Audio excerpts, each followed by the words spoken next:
பொலிவுடன் morning news. Mayiladuthurai rural ஊராட்சியை நகராட்சியில் இணைக்க எதிர்ப்பு தெரிவித்து மாவட்ட ஆட்சியரிடம் மனு கொடுக்க குவிந்த கிராம மக்களால் பரபரப்பு ஏற்பட்டது. மயிலாடுதுறை மாவட்ட தலைநகராக அறிவிக்கப்பட்ட பிறகு மன்னம்பந்தல் ஊராட்சி பகுதியில் புதிய மாவட்ட ஆட்சியர் அலுவலகம் கட்டப்பட்டு செயல்பட்டு வருகிறது. மணக்குடி ஊராட்சியில் புதிய பேருந்து நிலையம் கட்டுமான பணிகள் நடைபெற்று வருகிறது. அதனையடுத்து மயிலாடுதுறை சிறப்பு நிலை நகராட்சியாக தரம் உயர்த்தப்பட்டதால் நகராட்சி வார்டுகள் விரிவாக்கம் செய்யும் பணிகளை நகராட்சி நிர்வாகம் செய்து வருகிறது.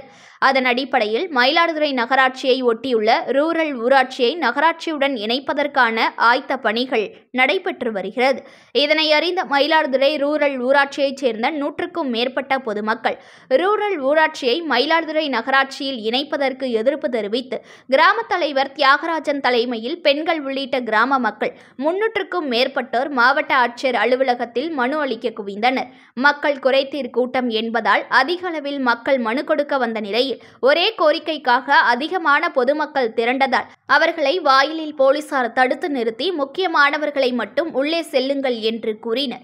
அனைவரும் மாவட்ட ஆட்சியரை சந்திக்க வேண்டும் என்று கூறியதை அடுத்து நேரடியாக சம்பவ இடத்திற்கு வந்து சந்திப்பதாக மாவட்ட ஆட்சியர் தெரிவித்ததை அடுத்து மாவட்ட ஆட்சியர் கார் அருகே தரையில் அமர்ந்து 1 மணி நேரத்திற்கு மேலாக காத்திருந்து மனு அளித்தனர். அந்த மனுவில் ரூரல் ஊராட்சியில் 85% பேர் விவசாய கூலி மற்றும் 100 நாள் வேலை திட்டத்தில் பணியாற்றி வருவதாகவும் நகராட்சியுடன் இணைத்தால் 85% மக்கள் கடுமையான நிதி நெருக்கடிக்கும் வேலை இழப்பிற்கும் ஆளாக நேரிடும். எனவே ரூரல் ஊராட்சியை நகராட்சியுடன் இணைக்கும் முடிவை கைவிட அரசுக்கு பரிந்துரை செய்ய வேண்டும் என்று அதில் கேட்டுக்கொண்டு உள்ளனர்.